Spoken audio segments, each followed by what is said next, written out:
नमस्कार दोस्तों, राधे राधे, जय माता की। तो स्वागत है आपका आपके चैनल धार्मिक उपाय में। आज के इस वीडियो में हम सुनेंगे माघ मास के महात्म के 14वें अध्याय की कथा।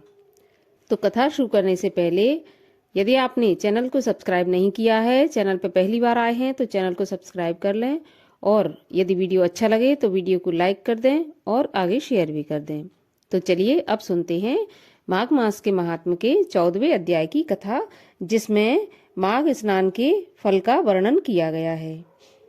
श्री कार्तवीर्य जी बोले, हे विप्र श्रेष्ठ, हे सुब्रत, किस कारण से माघ स्नान का बड़ा अद्भुत प्रभाव कहा जाता है।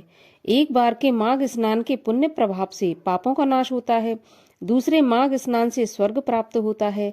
इस कौतूहल को सविस्तार मुझसे वर्णन करिए।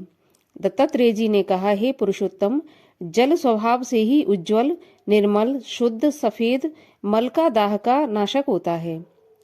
प्राणियों को तारने वाला, सबका पोषण करने वाला, जीवन दाता तथा नारायण स्वरूप, जैसे सब ग्रहों में सूर्य और नक्षत्रों में चंद्रमा उत्तम है, उसी प्रकार सब कार्यों के लिए माघ महीना सर्वश्रेष्ठ माना गया है। मकर के सूर्य में माघ महीना में प्रातः काल गाय के पैर के खुर डूबने योग्य जल में भी स्नान करने से पापियों को स्वर्ग मिलता है। हे राजन, यह योग बड़ा दुर्लभ है। जो अशक्त हैं वह भी इस योग को 3 ही दिन स्नान करके थोड़ा सा भी दान करें तो पुण्य का भागी होता है, तथा धन का इच्छुक यथाशक्ति दान करे तो वह मनुष्य दीर्घायु और धनी होता है। माघ महीने की सब तिथियां श्रेष्ठ हैं, जिनमें नगर से बाहर स्नान करने वाले को अवश्य मोक्ष मिलता है। अब मैं तुमसे माघ स्नान के नियमों को कहता हूँ। उत्तम मनुष्यों को भूमि पर सोना, तिल मिलाकर घृत का हवन, सनातन वासुदेव भगवान का त्रिकाल पूजन तथा अखंड दीपदान करना चाहिए। ईंधन, वस्त्र, कंबल, जूता, कुमकुम, धृत, तेल, कपास, कोठी, कनात, पर्दे और अन्न यथाशक्ति दान देना चाहिए। माघ मास में रत्ती भर सुवर्ण का दान देना भी समुद्र के समान है। यह दान कभी नाश नहीं होता।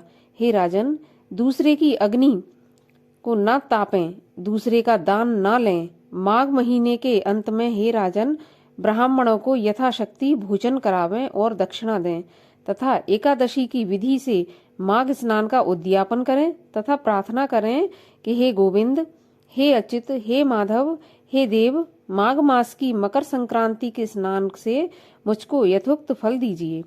इस प्रकार मौन रहकर इस मंत्र का उच्चारण तथा सुमिरन करें।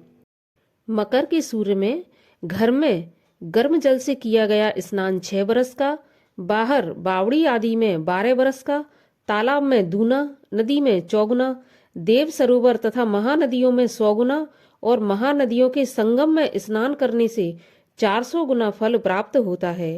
हे नरोत्तम, जो लोग माघ मास में गंगा जी में स्नान करते हैं वे 4000 युग तक स्वर्ग से नहीं गिरते।